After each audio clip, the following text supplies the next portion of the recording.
Hi,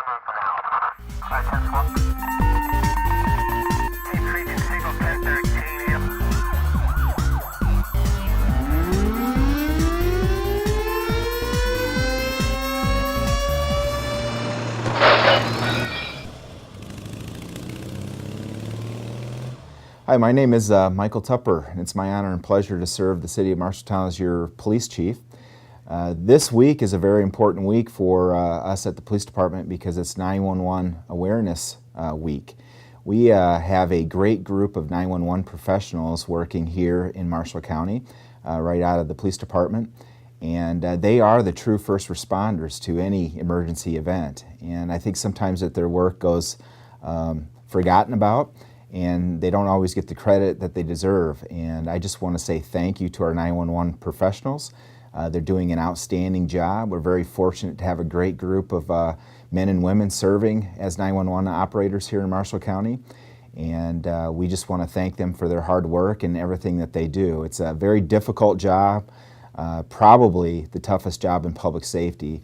I know most firefighters and police officers, they're very talented, but they don't have the skills that are necessary to be a effective 911 operator.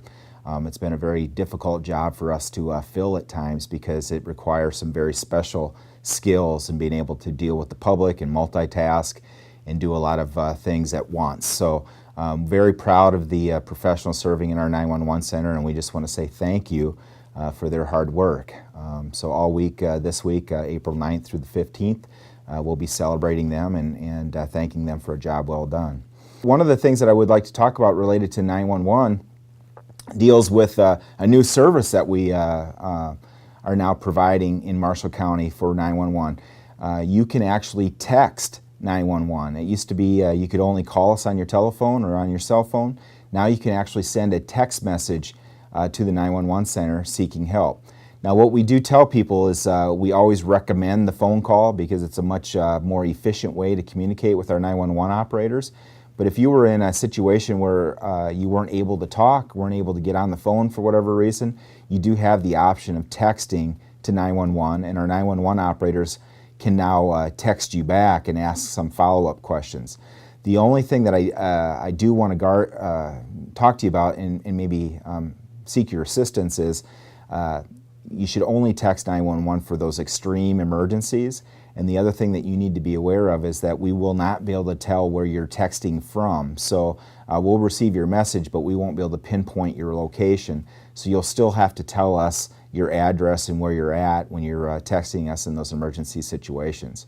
A lot of times people also ask us what type of calls or problems should be reported to dispatchers via 911 as opposed to calling the non-emergency number.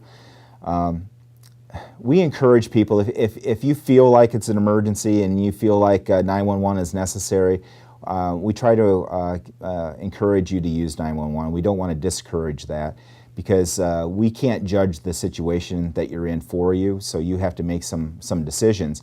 But some things that we sometimes receive 911 calls about that you shouldn't maybe use 911 for are, maybe a barking dog, or a noise complaint, or a parking complaint, or a code enforcement complaint. Those types of calls should be directed to our non-emergency number. And our 24-hour non-emergency number is 641-754-5725. But if you hear the neighbors fighting, or you're having an emergency in your house, a medical issue, please do call 911. Those are certainly appropriate incidents that you should use 911 for. And again, you can send text messages to 911 now, but we would encourage you to only use those for extreme situations where you're unable to talk on the phone. Also this month is Sexual Assault Awareness and Prevention Month, and so we're taking some time to talk to the public and push out awareness messages related to sexual assault. Something that a lot of people don't understand or realize is that the vast majority of sexual assault crimes go unreported. Depending on what study you read, it's 80 to 90% of these crimes are never reported to the police or never brought to the attention of anybody. That's kind of a scary figure. And here in Marshalltown, we investigate roughly 60 sexual assault related crimes per year. Most of those crimes deal with children. But when you do the math and consider that only 20% of those crimes are even reported to the police, that means we have roughly 240 crimes a year that go unreported. That's a difficult pill for me to swallow. It's something that actually keeps me awake at night, because I think about all the crime victims out there that aren't receiving the services and assistance that they need for these tragic crimes. So we're trying to bring more awareness to the issue of sexual assault, because we know that the police cannot solve these problems on their own, and we need the community to help us with that. So if we can bring more awareness in the community for these crimes and build partnerships in our community with advocacy groups and other social service groups, we can make a dent in these crimes and change behaviors, make people feel safe in reporting these crimes, and hopefully prevent some of these crimes. So this month we'll be spending a lot of time talking to the public and trying to bring awareness to the important issue of sexual assault.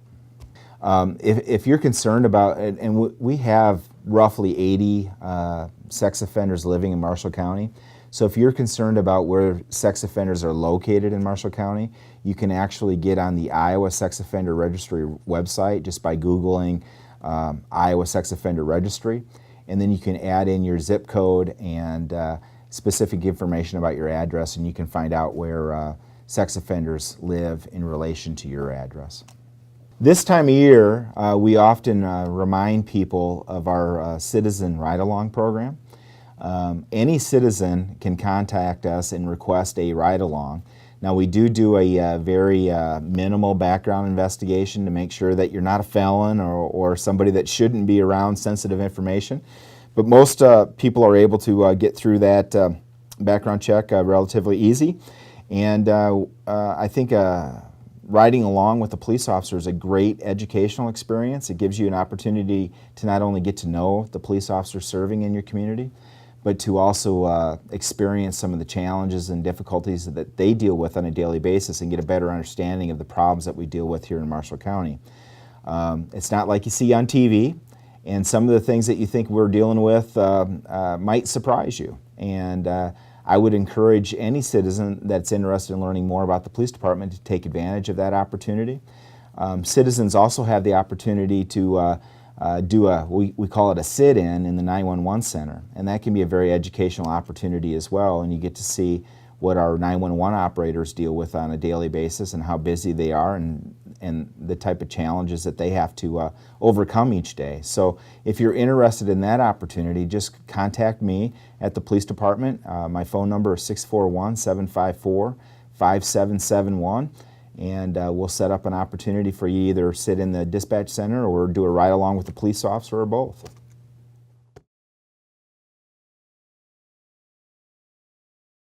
Hi, I'm Sarah Rosenblum, and I'm the Library Director for the Marshalltown Public Library. And I certainly want to invite all of our residents of Marshalltown and Marshall County and the surrounding area to come out and check out the library. If you haven't been here in a while, we have some great things going on. And this week happens to be National Library Week. So this is the week where everybody in the United States hopefully celebrates their local public library. We have over 132,000 public libraries in the U.S. And let me tell you, libraries are booming and they are more visited than ever. More people actually go to the local public library than attend all sporting events put together. So there. I do want to let you know, though, while we're now open 7 days a week, thank you to the voters, we are going to be closed this Sunday because it's Easter, but the library is always open virtually. So you can come to the library's website, check out an ebook, you can check out a digital magazine, you can see what events are coming on. So basically, if you wake up at 2 in the morning and you have some insomnia, you can hopefully find something at the library's website. All you need is your library card. And so if you don't have a library card, stop in and we'll get you all set up. Also, we have a big event coming up on Saturday, April 22nd. We have a paperback book sale. We will have thousands of paperbacks. I have to say the majority of them are romances, but we have some mysteries and other things sprinkled in there. So it's a great time. You'll be able to pick up a bag of books for $2, a whole shopping bag full of paperbacks. This is great if you're planning that summer by the lake or a trip. You can grab a whole bunch of paperbacks and then, just sprinkle them on your way as you go by. In terms of other things going on in the library, this summer, of course, we'll have a whole raft of events and activities for children. So stop in the children's department, the youth department, and pick up a schedule. It's also, of course, online, and there's going to be all kinds of wonderful events, including summer reading, which is always a great thing for the whole family. And we have the library's first mini golf tournament coming up. So Sunday, the last Sunday in April, of course I forgot the date, sorry, we are having a mini golf tournament. So call the library for more information. It's going to be a great event for the Friends of the Library, and you'll get to play golf at the library.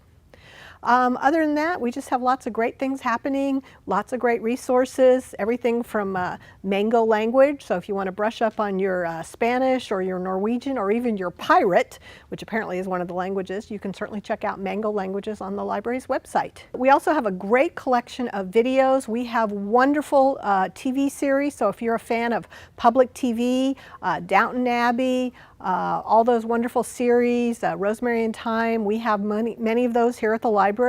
We also, of course, have wonderful children's movies.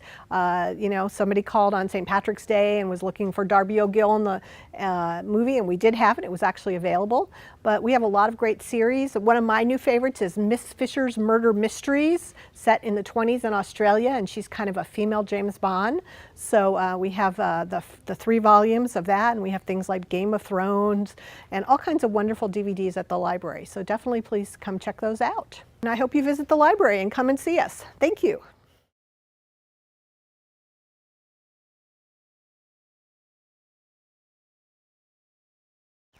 Selness, the Parks and Recreation Director for the City of Marshalltown, and today I'm talking about the Mega 10 Park and Revitalization Upgrade. A little bit of history about this park upgrade. Terry Gray, the former Park and Rec Director, had put $75,000 in the capital improvement plan for the Mega 10 Park, and I started looking at that. I started looking at the location of the park. It's really centrally located. The aquatic center is here, the Y. You can see we're right on the recreational trail. There's some great facilities already here at Mega 10, 3 shelters, a restroom. We're by the skate park, we're by the softball complex. It's really centrally located here in Marshalltown. So I was thinking, why not make this a showplace and destination park for Marshalltown? With that, I started looking at some playground equipment and kind of dreaming big. I picked out a train-themed main playground equipment. I know Marshalltown has a long association with the railroad industry, and we also have the caboose here in the park. There'll be some children's exercise equipment, a small climbing wall. There'll be some great surfacing, rubber surfacing. We're going to get away from the P-rock and the bark chips, so it'll be a nice soft surfacing.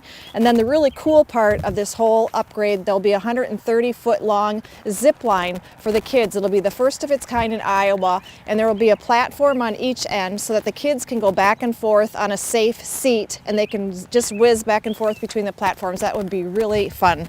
The next thing for me to do was to find donors for this project. The total cost was around $275,000, but I just want to let you know some of the organizations that gave to this. The Martha Ellen Ty Foundation, the Greater Des Moines Community Foundation, the Marshalltown Community Foundation, Ann Kaiser Trust, Lennox, Emerson, Marshalltown, PM and Noon Kiwanis, Diamond Vogel, Midland Concrete, Gervich, Spahn and Rose, Assistance League, Morning Optimist, just many individuals and businesses really just came out and helped support this new upgrade. It will be great for the kids, it'll be great for families coming to town.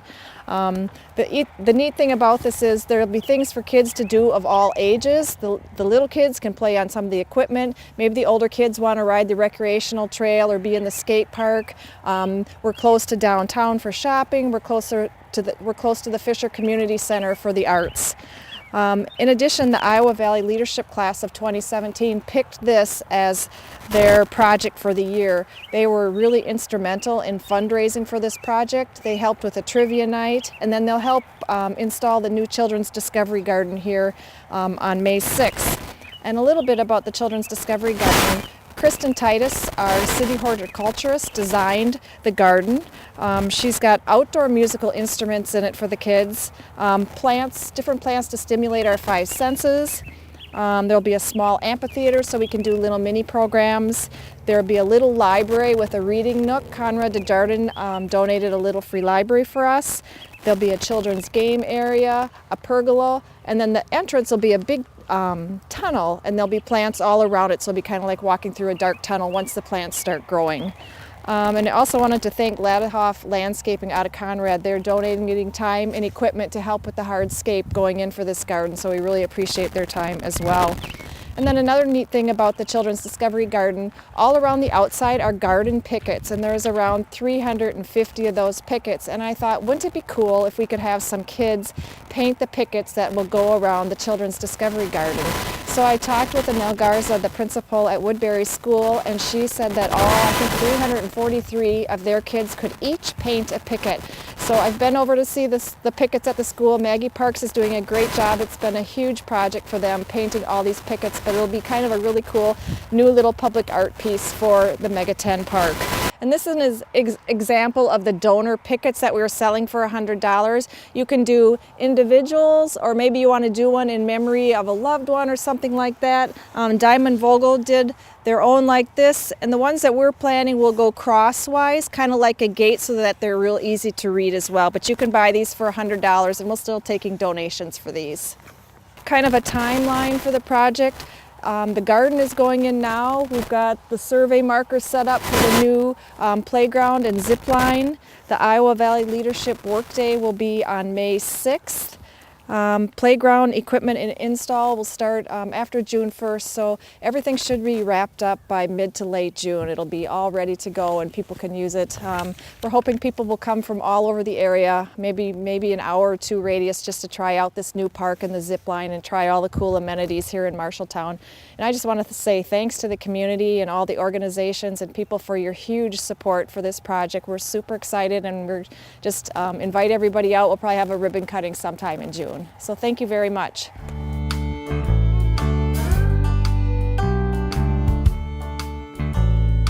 I'm Callie Holst, and this is Sully. He's one of our dogs at the Animal Rescue League here in Marshalltown. He's about 4 years old. He's been here for quite a while. He has one toy, that's his favorite.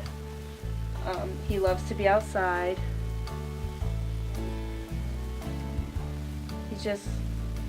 He's really shy at first. Once he gets to know you though, he's your best friend, but he's pretty shy, and he takes a while to get used to new things and new people.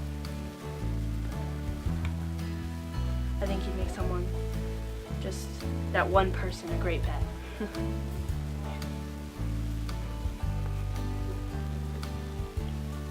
This is Liam. He is our longest cat resident right now. He's been here since July. He is about 3 to 4 years old. He's a real big sweetheart. He's afraid of loud noises, but he's really sweet. He loves to be pet and he loves attention. He's just a sweetheart.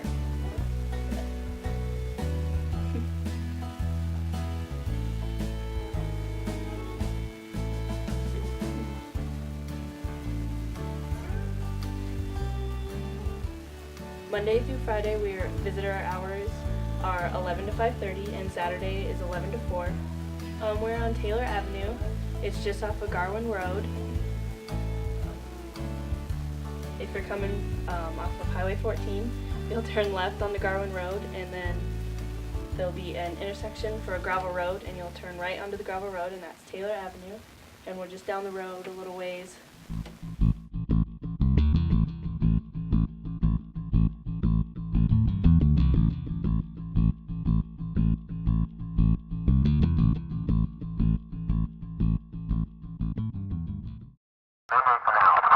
I